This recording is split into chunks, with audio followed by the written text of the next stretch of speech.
আসসালামু আলাইকুম সবাইকে। সকলেই ভালো আছেন।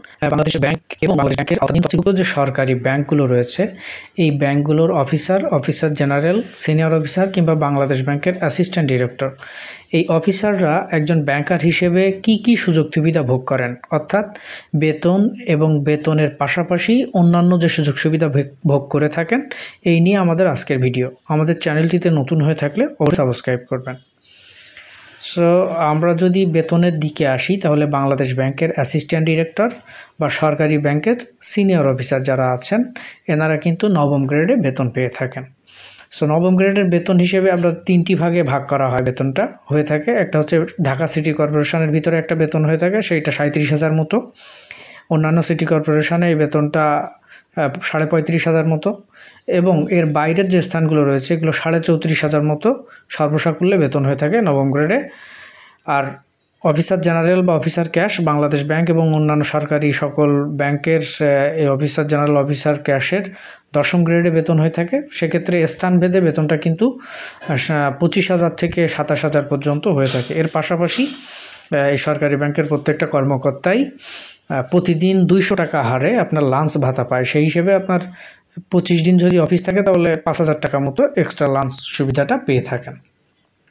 এবার যদি আসেন, তাহলে বেতনটা এনারা সাধারণত 26 তারিখের মধ্যেই মাসে পেয়ে যান। 4-5 দিন আগেই মোটামুটি বেতনটা হাতে চলে আসে। এর পাশাপাশি কি হয়, এর পাশাপাশি আপনার বোনাস থাকে, অর্থাৎ 2টা ঈদে 2টা ফুল বেসিকের সমান বোনাস থাকে, এবং পয়লা বৈশাখে বেসিকের 20%। এর পাশাপাশি ব্যাংক যে লাভ করেন, এই লাভের উপরে প্রতি বছরে প্রত্যেকটা অফিসার 3 থেকে 4টা বেসিকের সমান একটা বোনাস পেয়ে থাকেন প্রতি বছর।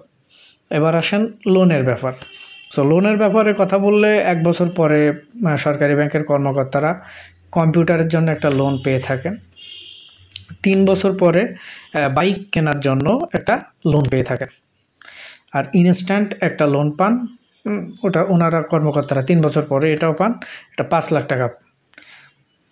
4 বছর যখন হয়ে যায়, 4 বছর পরে হোম লোনের জন্য অ্যাপ্লাই করতে পারেন, এবং হোম লোনের যে পরিমাণটা, টাকার পরিমাণটা 85 থেকে 90 লাখ টাকা পর্যন্ত সাধারণত পেয়ে থাকেন। এটা অফিসার জেনারেল বা সিনিয়র অফিসার, এনারা কিন্তু এই লোনের সুবিধাটা বিশেষ করে পান।